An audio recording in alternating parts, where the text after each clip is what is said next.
Hello, मैं एक बार फिर से आ गई हूँ बिग बॉस के एक और एपिसोड का रिव्यू लेकर। तो चलिए बात करते हैं कैसा रहा कल का एपिसोड। जैसा कि कल के एपिसोड की स्टार्टिंग हुई थी, अल्ताफ राजा ने किया घर वालों को एंटरटेन।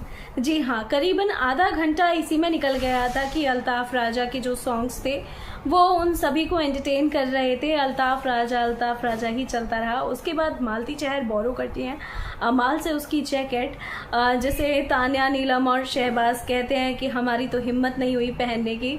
तो और वो देखो वो किस तरह से उसने जस्ट लिया और पहन लिया। भैया उसने मांगा था, ऐसे ही नहीं ले जाके अपने पहन लिया है। वहीं कल के एपिसोड में फरहाना अभिषेक की मस्ती दिखाई गई, जिसमें फरहाना घर वालों को कहती है कि मुझे अभिषेक क्यूट लगता है, हैंडसम लगता है, उसकी बॉडी अच्छी है, जिसे कुनिका कन्वे करती है अभिषेक को। और अभिषेक भी अच्छा खासा एंजॉय करता हुआ नजर आता है, जिसे देखकर अशनूर काफ़ी जेलस नजर आ रही है। उसके बाद जब उनकी वो सारी बातें हो जाती है घर में, उसके बाद वो कहती हुई ये भी नज़र आती है कि अगर तुम 6th पर्सन ग्रुप में इन्वॉल्व करने की सोच रहे हो तो मैं उसके साथ एग्री नहीं हूँ। मुझे वो 6th पर्सन यानी कि फरहाना अपने ग्रुप में नहीं चाहिए। तो वहीं पर जब नेहल और बसीर एक साथ बैठे होते हैं तो कुनिका उन्हें एडवाइस देती हुई नज़र आती हैं कि जो करना है करो, आगे आने वाली लाइफ के बारे में मत सोचो, आप 60+ हो। और आप उन दोनों को ये एडवाइस देती हुई अच्छी नहीं लग रही है। ये मैं सिर्फ आपसे यही कहना चाहूँगी।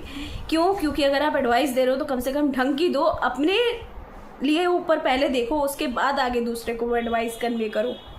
तो मैं कुनिका से सिर्फ इतना ही कहना चाहूँगी कि भाई एडवाइस थोड़ा ढंग की दो।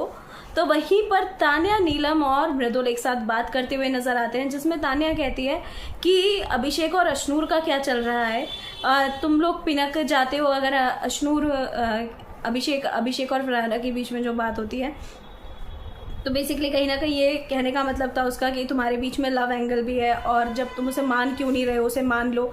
तो पहली बात तो ये तान्या कि ये घर में सबसे बड़ी बात ये है कि ये उनका अपना पर्सनल मैटर है, ये उनकी अपनी मर्जी है कि उन्हें वो दिखाना है या नहीं दिखाना। गेम के बारे में हम गेम के ऊपर बात कर सकते हैं, बट जब जिसका रिलेशन का मतलब है ही नहीं और वो उस बंदे को समझ आ रही है कि ठीक है, अगर हम नेशनल टीवी पे इतनी बड़ी चीज़ अगर कंफर्म करते हैं तो आगे जाने वाले के बाद अशनूर के ऊपर उसका क्या इम्पैक्ट पड़ सकता है, क्योंकि अभी तो ना घर वालों से मिले हैं ना कुछ ऐसी बात हुई है। तो इस चीज़ को देखते हुए वो इतना बड़ा डिसीजन नहीं ले सकते। जैसे नेहल और बसीर को अगर तुम कहते हो कि इससे बढ़िया तो वो लोग हैं जिन्होंने एक्सेप्ट किया है, उन्होंने एक्सेप्ट किया है, ये हम सभी को पता है वो फेक है। 1 घंटा 2 घंटे 2 दिन में किसी से ऐसा नहीं होता है। स्टार्टिंग से आए हुए थे इतना टाइम बाद और वो कहीं ना कहीं पहले से एक दूसरे को जानते थे। तो ये चीज़ तो मैं भी आपको लिख के दे रही हूँ कि उन दोनों का जो भी है वो फेक है। वहीं पर कल घर में हुआ सबसे बड़ा मुद्दा वो था जीके का स्पून्स को ना धोना। जी हाँ, जीके ने चम्मचें धोने से मना कर दिया। उसने कहा वो पर्सनल स्पून है, मैं वो नहीं धोऊंगा। जिसमें तान्या ने क्या किया, बड़ी चालाकी से ये पॉइंट उठाती है घर में कि जीके आप स्पून्स नहीं धोए, जिसे लेकर पूरे घर वाले जीके के ऊपर चढ़ जाते हैं। जी हाँ, बट जीके का मैं वेल डन ये कहूँगी कि उसका काफ़ी अच्छा स्टैंड देखने के लिए मिला कि तुम लोग बोलते रहो, मैं नहीं बोलूँगा, मैं जवाब सिर्फ उसी को दूंगा, एक को दूंगा, सबको नहीं दूंगा। तो मुझे तान्या की हिपोक्रेसी में ज़्यादा दिखी कि वो करती भी यही है। वीकेंड के बाहर से आप लोगों ने देखा होगा तो वो सिर्फ सुरसुरी लगाती है और उसके बाद वो चुप होके बैठ जाती है। कल जो मालती वाला किस्सा हुआ था उसमें भी वो सबको प्रोवोक किए जा रही थी कि जाओ देख के आओ, मेरे बारे में बातें हो रही है, मेरे बारे में बातें हो रही है। क्योंकि वो चाहती थी लोग उसके लिए बट वो खुद नहीं बोलना चाहती। क्योंकि खुद को सती सावित्री का टैग चाहिए, उसको ये चाहिए। तान्या तो झगड़ा ही नहीं करती। अगर इस तरह से हम लोग भी रहने लगे तो भैया झगड़े तो किसी के नहीं होंगे, क्योंकि आसपास में 4-5 बॉडीगार्ड खड़े कर रखे हैं लड़ने के लिए, तो ज़रूरत ही नहीं है लड़ने की खुद को। तो तान्या यही कर रही है, एक सुरसुरी लगाई उसने कि जीके ने स्पून्स क्यों नहीं धोए और उसके बाद पूरा घर उसके ऊपर चढ़ जाता है। बट वेल डन, जीके ने काफ़ी अच्छा स्टैंड लिया अपने लिए। उसके बाद उसको जस्टिफाई भी करता नजर आया है कि मैं क्यों मानूं, जब कल शहबाज ने अपने लिए, ये लोग रात भर जगे रहते हैं, ये शहबाज वाला ग्रुप, और ये रात को अपने लिए कॉफ़ी वगैरह बनाते हैं जिसके लिए स्पून्स की ज़रूरत होती है। कम से कम 15 to 20 स्पून्स पड़ी थी कल। जैसे ये गौरव ने बोला भी था शहबाज को कि इन सबको धो के रखना अपनी जो है, बट वो इतना चालाक है कि उसने अपने मग धो दिए बट उसने वो स्पून्स नहीं धोई थी। जिसके बाद गौरव को पता था, उसने बल्कि गौरव को जाके बोला भी था शहबाज ने कि हमने धो दिए।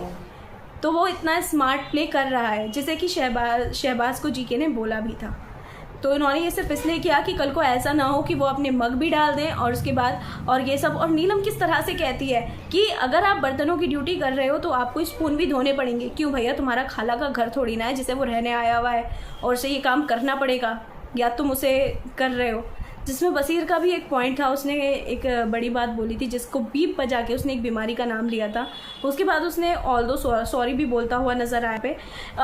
तो कल के एपिसोड में यही था। बट मैं जीके के स्टैंड को काफ़ी सीरियसली बोलना चाहूँगी कि हाँ बिल्कुल सही बात है, किसी के पर्सनल स्पून धोने के लिए वहाँ नहीं गए हैं बिग बॉस में। वो जो किसी के पर्सनल स्पून धोएंगे, अपना पर्सनल काम वो खुद कर सकते हैं। जब आप अपने लिए बना सकते हैं, खा सकते हैं, तो आपको वो पर्सनल स्पून्स अपने खाए हुए धोने होंगे। जो खाने के बनाए बर्तन होते हैं वो अलग बात है।